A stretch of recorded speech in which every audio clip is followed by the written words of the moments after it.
السلام عليكم، ازيكم يا شباب؟ ورجعنا في فيديو جديد، والنهارده هنتكلم عن جهاز انا شايفه مميز جدا. ايه رأيك لو جهاز كان ب23,000 ودلوقتي بقى ب13,000؟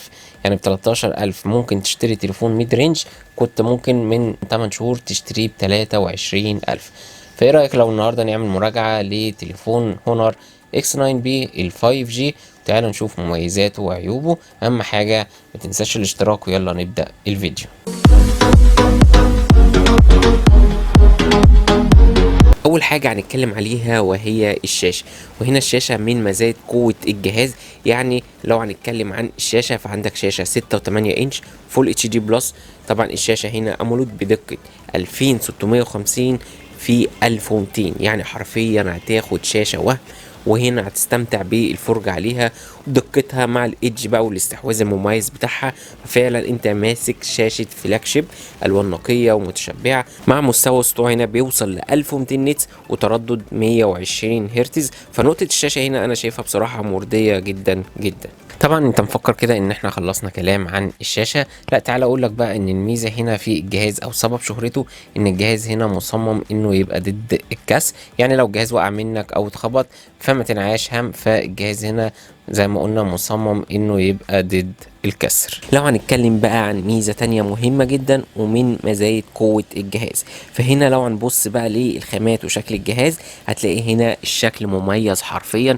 هتلاقي هنا الشكل مختلف عن معظم التليفونات اللي في الميد رينج. يعني هنا لو هنبص مثلا عندك التليفون جاي بثلاث الوان، عندك اللون الاورنج وعندك اللونين التانيين اللي هو الاسود والاخضر. فاحنا هنا هنتكلم عن اللون الاورنج لانه مميز جدا، لانه الظهر بتاعه جاي من الجلد الصناعي على عكس اللونين التانيين جايين من البلاستيك.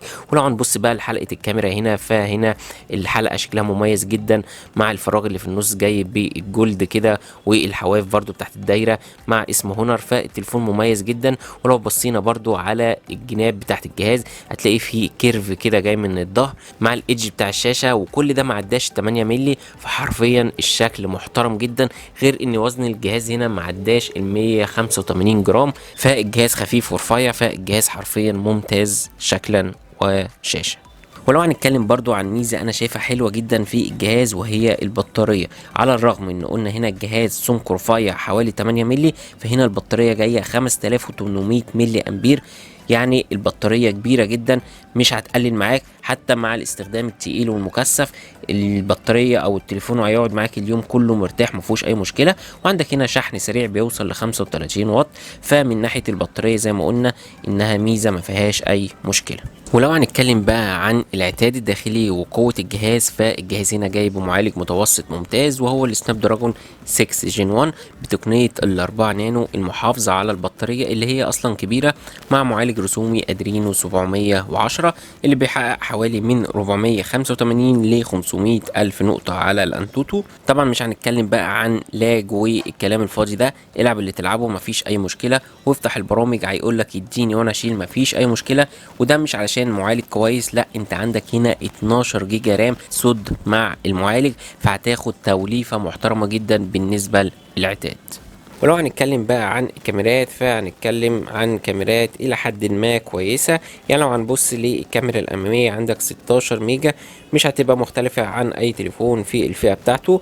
لكن لو هنبص بقى للكاميرات الخلفية فانت عندك اول كاميرا 108 ميجا بفتحة 1.8. ولو هنتكلم عن كاميرا تانية جاية 5 ميجا للتصوير الواسع، وعندك كاميرا تالتة للمايكرو. فهتاخد هنا صور مميزة، بس لو هتهتم هنا بالإضاءة المظبوطة والإضاءة العالية فهتاخد ألوان وتفاصيل رايقة جدا، وهتطلع صورة معاك متشبعة وكل حاجة فيها هتلاقيها ممتازة جدا. وعندك هنا طبعا بيدعم ال 4K، بس طبعا هنا مش بنصح انك تصور 4K عشان احنا عارفين طبعا ان ال 4K بيسحب مساحة كبيرة. والنقطة اللي عايز اتكلم فيها ان التليفون هنا مش بيدعم انك تحط كارت ميموري. ولو هنتكلم بقى عن حاجة انا محبتهاش بصراحة في الجهاز، وهي ان السماعات الخارجية هنا جاية مونو مش استيريو.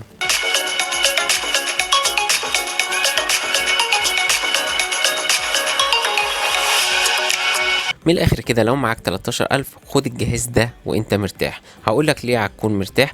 اول حاجه هنا هتاخد جهاز الشاشه بتاعته ممتازه حرفيا، وغير كده ضد الكسر، والبصمه اللي في الشاشه سريعه جدا.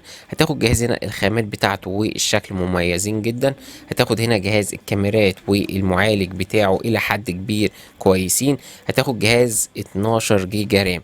ايه الحاجات اللي ممكن تضايقك شويه؟ ان مفيش 3.5، السماعه هنا مونو، مفيش او ما ينفعش تزود كارت ميموري. بس كده دي كانت مراجعه لتليفون هونر المميز الاكس 9 بي.